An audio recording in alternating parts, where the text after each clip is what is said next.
ये महर्षि के आशीर्वचन को मैं पढ़कर सुना रही हूँ। परमानंद प्राप्ति ही सच्चा पुरुषार्थ है। हमारे शास्त्रों में धर्म, अर्थ, काम, मोक्ष इन चारों को पुरुषार्थ माना गया है। पुरुषार्थ शब्द का अर्थ है जो पुरुष के द्वारा अर्थित प्रार्थित हो वह पुरुषार्थ है। वस्तुतः देखा जाए तो हम इस निष्कर्ष पर पहुँचते हैं कि पुरुष के जीवन का लक्ष्य समस्त दुखों की आत्यंतिक निवृत्ति और परमानंद की प्राप्ति है। वास्तव में परमानंद की प्राप्ति ही मुख्य लक्ष्य है। समस्त दुखों की निवृत्ति तो परमानंद की प्राप्ति से अपने आप ही हो जाती है। इन चारों पुरुषार्थों पर विचार करें तो अर्थ, धर्म और काम ये तीनों साधन कोटि में आते हैं। इन तीनों के द्वारा साध्य सुख है। अर्थ और काम से लौकिक सुख की प्राप्ति होती है। इंद्रिय और विषय संयोग से प्राप्त होने वाला सुख अर्थ और काम का साध्य है और धर्म वह अभीष्ट है जिसको पुण्य कहा जाता है। पुण्य से स्वर्ग सुख की प्राप्ति होती है।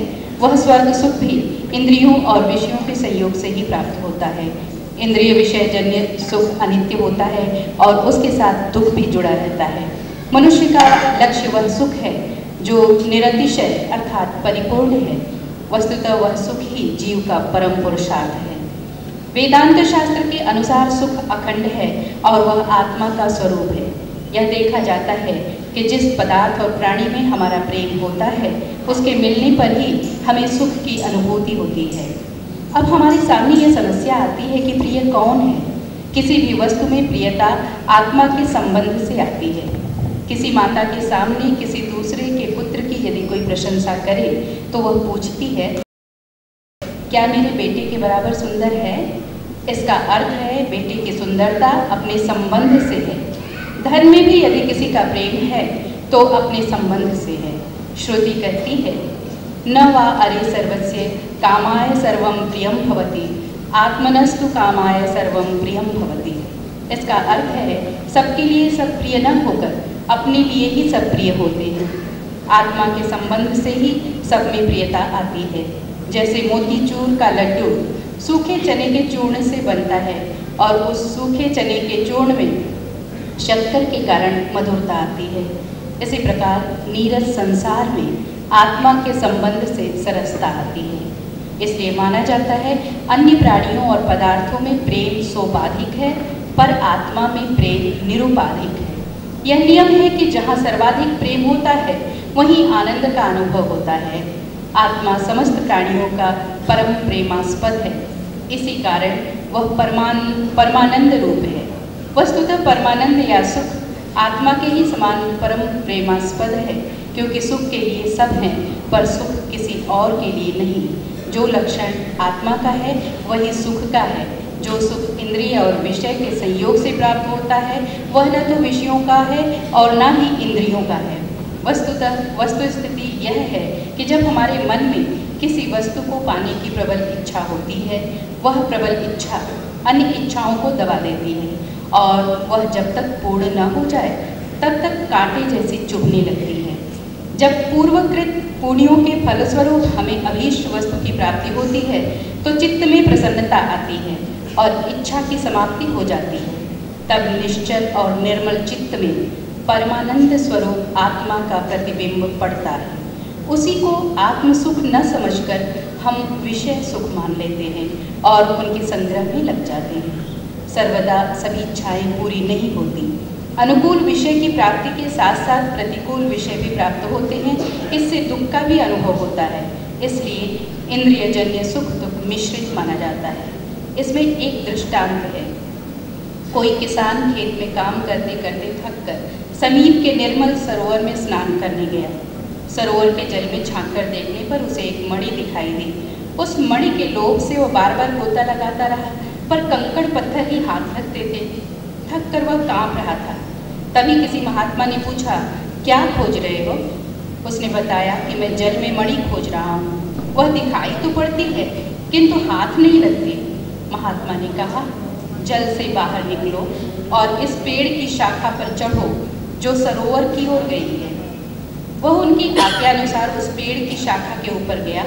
उस शाखा में चील का घोंसला था जिसमें मणि रखी थी जो उसे प्राप्त हो गई। इस दृष्टांत का दाष्टांत है कि सरोवर निर्मल चित्त है, आत्मा मणि है, उसका प्रतिबिंब चित्त रूपी सरोवर में पड़ रहा है। किसी को भ्रम वशात जीव विषयजन्य सुख मानता है। श्रीमद् भागवत में ब्रह्मा के मोह का प्रसंग आता है। भगवान श्री कृष्ण ग्वाल बालों के साथ बछड़ा चराते हुए वन में गए और यमुना किनारे बैठकर वन भोजन कर रहे थे। बछड़े चरते चरते दूर निकल गए थे। ब्रह्मा ने उनका हरण कर ब्रह्म गुफा में छिपा दिया। जब भगवान बछड़े खोजने निकले तब तक ब्रह्मा ने ग्वाल बालों का भी हरण कर उन्हें भी गुफा में छिपा दिया। तब ब्रह्मा को चमत्कृत करने के उद्देश्य से भगवान स्वयं ग्वाल बाल और बछड़े बन गए। 1 वर्ष तक अपने ही स्वरूप बछड़ों को स्वयं ही ग्वाल बालों का रूप धारण कर चराते रहे। उनकी माताओं और गौओं का अपने बालकों और बछड़ों से भी अधिक कृष्ण के रूपांतर ग्वाल बाल और बछड़ों में प्रेम बढ़ता ही गया, कम नहीं हुआ। 1 वर्ष के पश्चात ब्रह्मा ने आकर क्षमा याचना की और ग्वाल बाल बछड़ों को लौटा दिया। इस कथा को सुनकर राजा परीक्षित ने जिज्ञासा की कि दूसरे के बेटे में इतना प्रेम कैसे हो गया। इस पर श्री सुखदेव जी ने बताया, सभी प्राणियों को अपना आत्मा ही प्रिय होता है। पुत्र और धन आत्मा के संबंध से प्रिय होते हैं। इससे यह निष्कर्ष निकला कि श्री कृष्ण सभी प्राणियों की आत्मा है। सर्वेषामपि भूतानां नृपस्वात्मैव वल्लभः इतरे अपत्य वित्ताद्याः तद्वल्लभतयैव हि। इसका अर्थ है सब प्राणियों का अपनी आत्मा से स्वाभाविक प्रेम होता है। उसी के संबंध से पति पुत्र और वित्त में प्रेम होता है। पति पुत्र वित्तादि आत्मीय हैं और जिसके संबंध से आत्मीय से प्रेम होता है, उस आत्मा में आत्मीयों से प्रेम होना स्वाभाविक है, जबकि कृष्ण सब प्राणियों की आत्मा है। इस पर प्रश्न उठता है कि कृष्ण आत्मा कैसे? श्री सुखदेव जी ने बताया कि श्री कृष्ण को सर्वांतरात्मा समझो। कृष्ण मीन मवेहि त्वम आत्मानम अखिलात्मनाम जगद्धिताय सोऽप्यत्र देहि वा भाति मायया। इससे परीक्षित के इस प्रश्न का समाधान हो जाता है कि गोपियों और गौओं का अपने बालकों और बछड़ों से अधिक गोपाल बालों और बछड़ों के रूप में परिणत प्रेम कृष्ण से क्यों हो गया? क्योंकि कृष्ण आत्मा है और ये ग्वाल बाल आत्मीय हैं। वे अपनी योग माया से देही जैसे प्रतीत होते हैं। वस्तुतः आत्मा से अभिन्न होने के नाते श्री कृष्ण हमारे परम प्रेमास्पद है। वैसे देखा जाए तो समस्त विश्व ही श्री कृष्ण से अभिन्न है, पर वह रज्जु में सर्प के समान कल्पित है। श्री कृष्ण अकल्पित हैं। ये तभी समझ में आता है जब भगवान की जीव पर कृपा हो। कृपा की पात्रता भक्ति से आती है और भक्ति निर्मल निष्काम प्रेम को कहते हैं। निर्मल निष्काम प्रेम धर्म से होता है। शरीर में यदि कोई मल लग जाए तो वह स्नान से शुद्ध होता है। कपड़े का मल जल और साबुन से शुद्ध होता है, लेकिन अंतःकरण का मल निष्काम धर्म के आचार से ही शुद्ध होता है।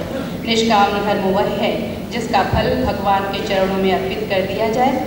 इसलिए श्रुतियों ने कहा है, ना विरतो दुश्चरितान ना शांतो ना समाहितः ना शांत मानसो वापि प्रज्ञाने नैवमाप्नुयात्। अर्थात जो दुश्चरित से विरत नहीं है, जिसका मन चंचल और मलिन है, निश्चल निर्मल नहीं है, वह केवल तर्क से परमात्मा को नहीं प्राप्त कर सकता। इसलिए जीवन के परम पुरुषार्थ को प्राप्त करने के लिए सीढ़ी दर सीढ़ी चढ़ना होगा। दुराचार का त्याग, सदाचार का अवलंबन, यज्ञ दान तप जैसे सत्कर्मों का अनुष्ठान, फल की इच्छा का त्याग, भगवत भक्ति और भगवत कृपा से तत्वबोध और तत्वबोध से परम पुरुषार्थ की प्राप्ति होती है। जैसे सब कुछ आत्मा के लिए प्रिय होता है, वैसे सभी सांसारिक वस्तुएं सुख के लिए होती हैं। आत्मा किसी के लिए नहीं होता। इसी प्रकार सुख भी अन्य किसी के लिए नहीं होता। इसलिए दोनों का लक्षण एक है।